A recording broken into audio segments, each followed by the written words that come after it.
it's Lisa from My Dreaming Soap. Welcome to my channel.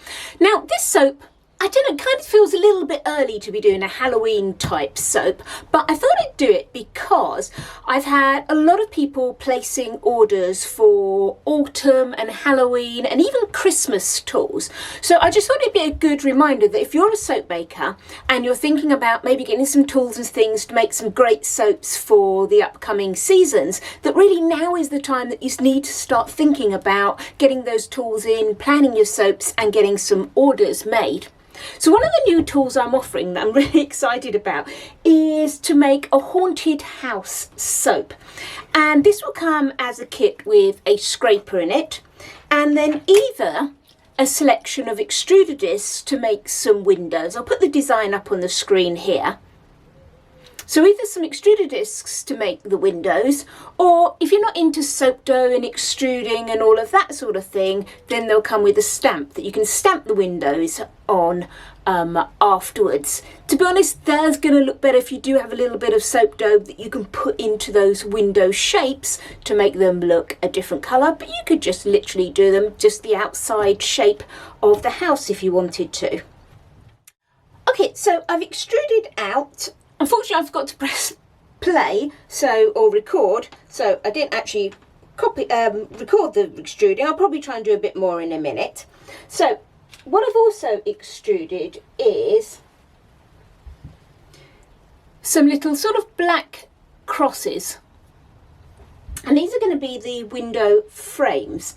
So I'm just going to give those little spritz, or a brush, doesn't matter which one you use, with some water.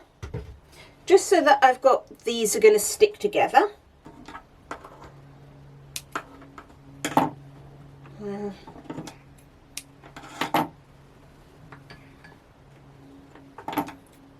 I'm just cutting them roughly for now, and then we can trim them to the right size in a little while.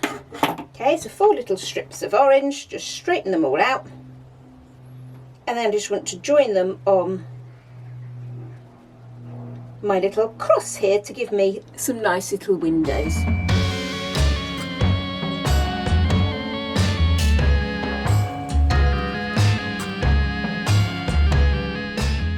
Okay, so there we go. So there's our first little window done. I'll just trim the end of that off and so you can see what it's going to look like. Okay, so can you see there's just going to be like an orange sort of light through the window with the black window frame. Now I'm going to carry on with those. I've got to make 3 of these square ones, and then I've got a couple that I want to have a sort of a more oval, almost coffin shape. So I'm going to get those done, and then I'll come back and we'll look at doing the rest of the soap. I finished extruding all those bits now, so I've got my little windows like I showed you before, those little square windows.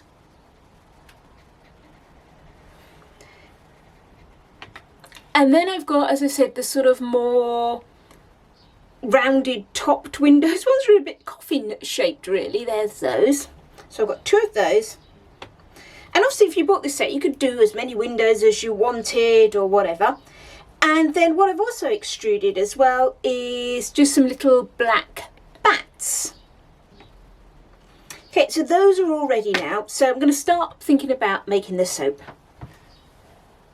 Let's start making the first row for our soap then. So I've just got a very small amount of oil here because I just need to fill in the corners of this soap.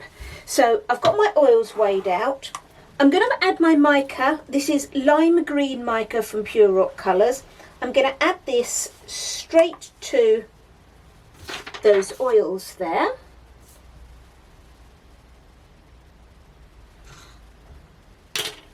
And this is my pre-weighed lye solution and sodium lactate. Okay, so those are all my bits in there. Now it's only a very small amount, so I'm going to use my little mini mixer. I always get asked about what this is. This is actually called a Greek frappe mixer. Mine's slightly modified because it fell apart, so I've sort of mended it. But that's what I use for my mini blender.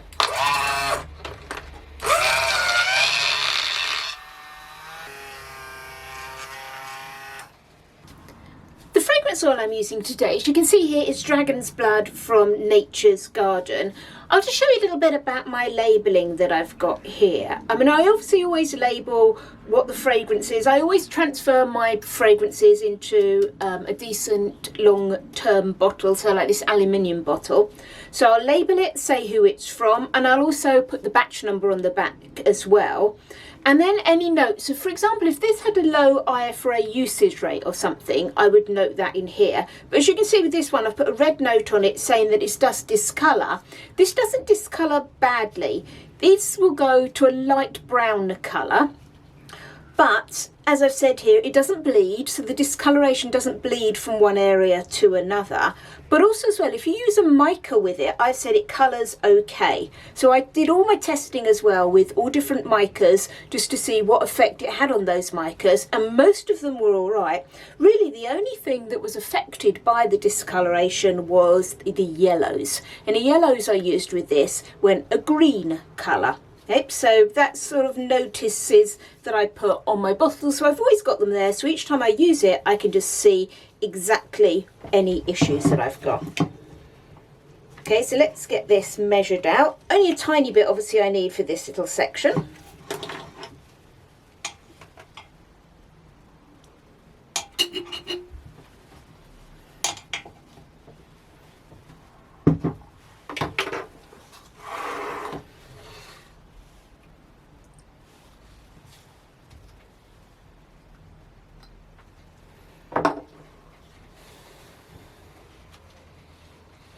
Now let's just accelerate a little bit, but nothing to worry about at all. I mean, it's not going to be a fragrance that's going to slow down your trace, but it's perfectly fine to work with and gives you plenty of time. So give that a mix in. And then because I actually want to have this a little bit thicker, I am going to blend this.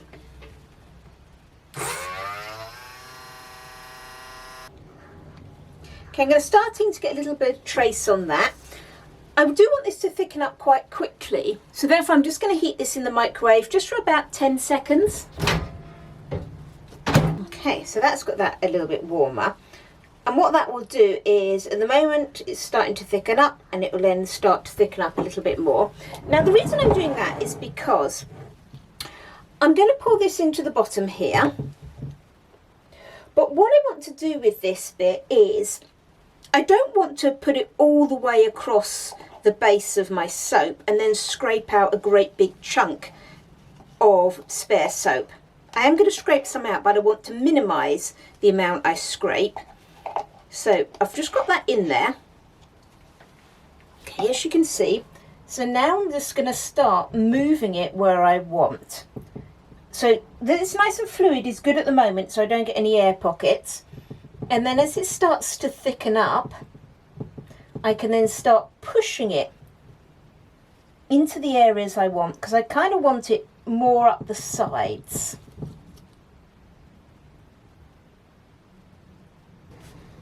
So I'm just going to take my scraper, and this one, I'm not actually properly scraping yet. I'm just going to make sure that I've kind of got everything where I need it to be. Okay, so if there's any low bits, you know, I can start packing those in now.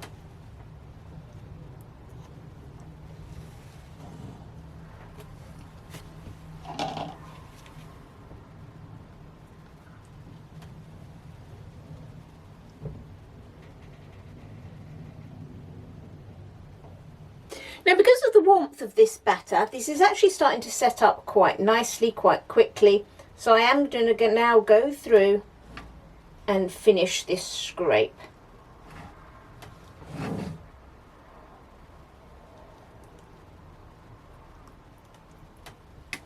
Now you actually only use you really need a tiny bit of soap for those corners.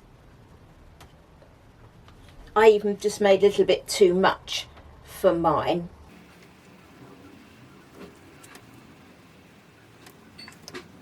Okay, so I'm just scraping off a little sample soap there. Okay, so there's our first layer done. Can you see it's just tiny bits in the corners, and I deliberately designed this so that you didn't have to waste too much soap. So if you just pop a little bit in each corner, that's definitely a more efficient way of doing it. I'm just going to tidy up the sides of this, and then we'll come back when we're ready for the next layer. Let's do our next layer then. So this is going to be the main bit of the soap. This is going to be the actual haunted house itself. So I want this to be black. So I've weighed out all my oils, and this is my activated charcoal.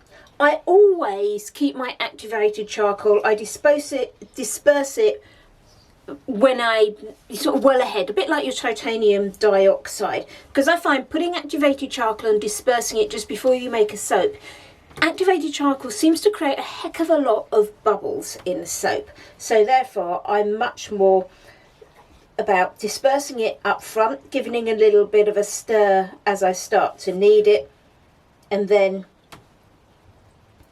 I just add that to my soap.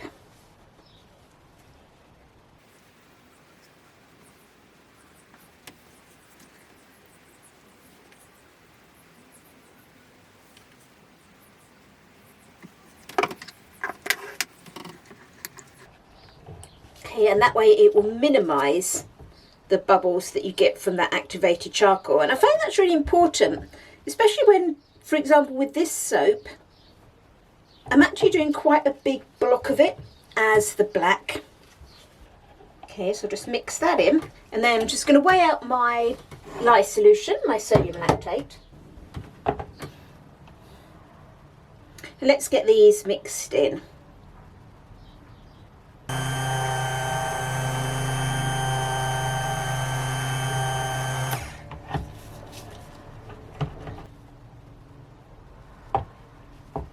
Okay, I'm going to pour just a little bit of this off.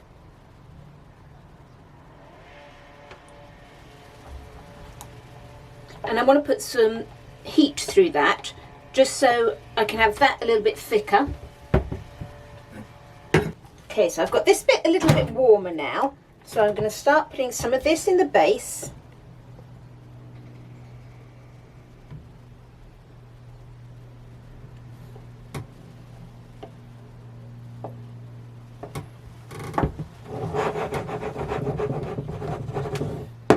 A little bit first of all, but making sure that it's obviously going to all the corners.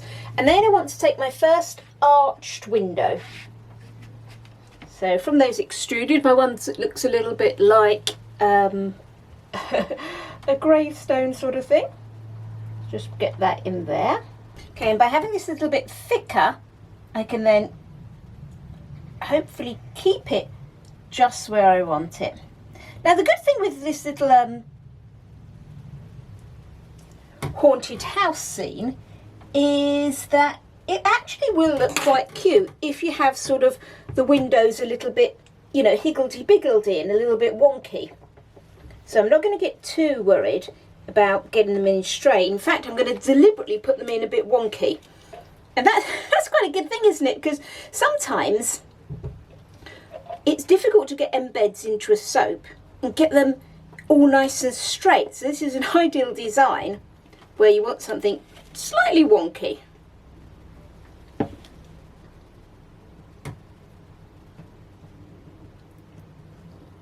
Okay, so that's thickened up quite a bit now, so I'm going to have to give that a good bang down.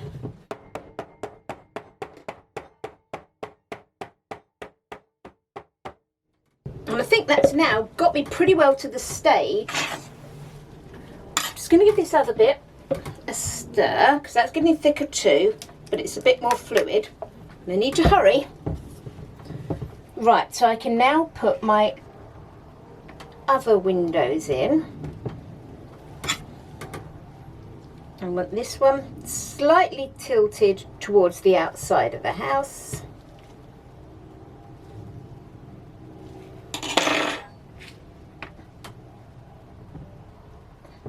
Same with this one, but obviously tilting the other way. Okay, that's good. So I now need to hurry and get this in.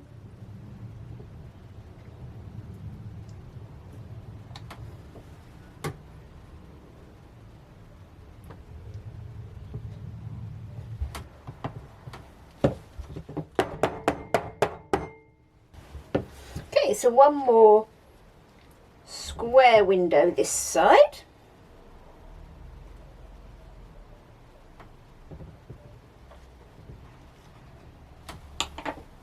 And then an arched window to finish off the top. I'm just a bit conscious there, I've got a bit of a gap, so I'm just going to fill that in.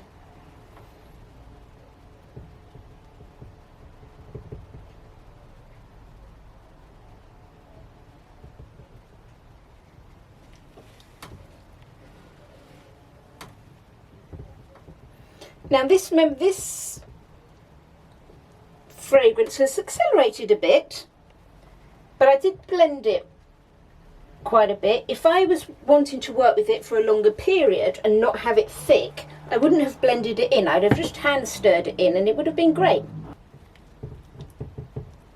Just making sure I'm getting this in. I probably would have liked it to be a little bit more fluid, to be honest, but that's all right.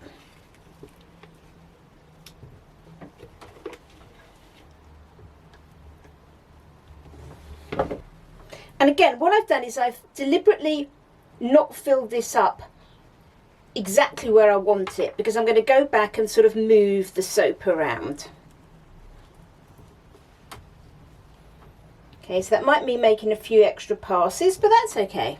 I'd rather do that than waste huge amounts of soap.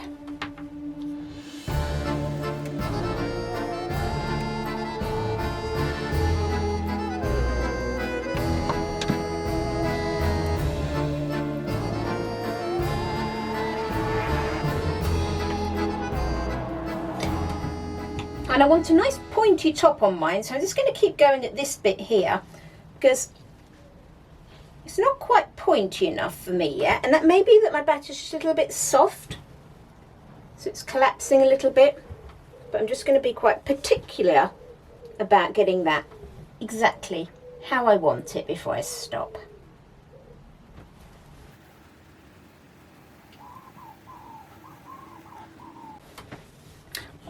I'm pretty happy with that. It's difficult to see with it being black. So once again, I'm just going to clean up these sides and then come back and we'll just finish that off with that last layer.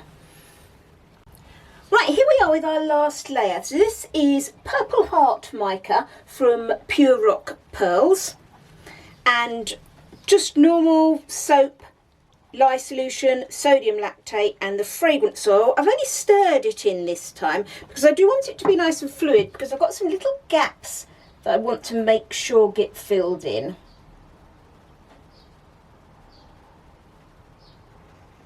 There we go.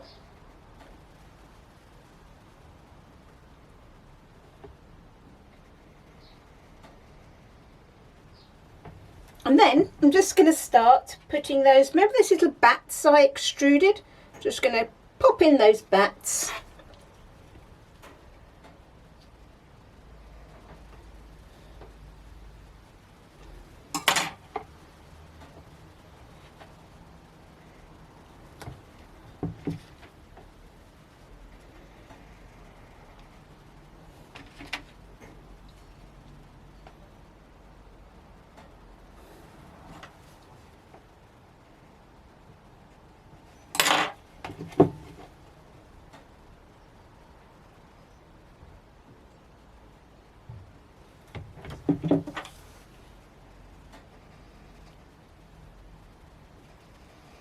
Now the good thing with the bats is I don't really mind what angle they go at.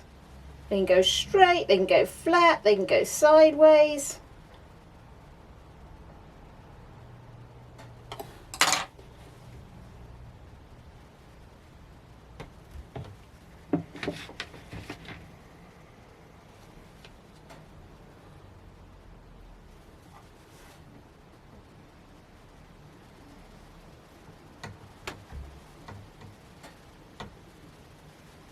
I think that will do.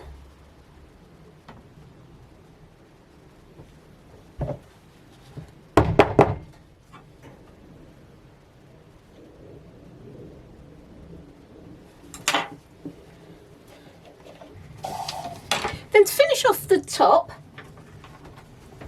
all I did was took some of the bat embed that I had and I've just chopped it up into very small pieces to make some little bats to go on the top. So I'm just going to drop these in. Okay, so I'm just going to do them randomly over the top of the soap.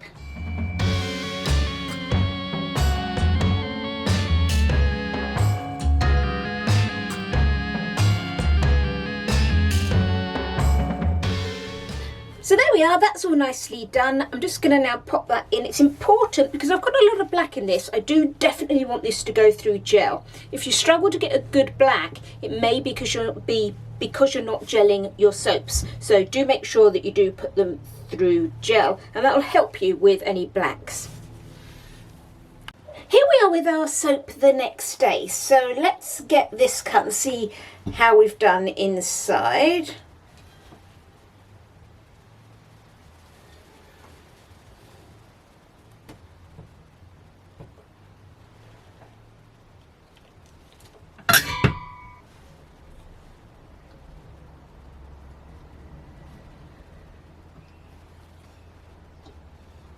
Oh, look, I'm really pleased. Look how good that's come out. I do really like that. So this was my image, my non-coloured image, and this was my little design that I've got. And as you can see, those windows deliberately slightly wonky with those, and my bats flying around at the top of that.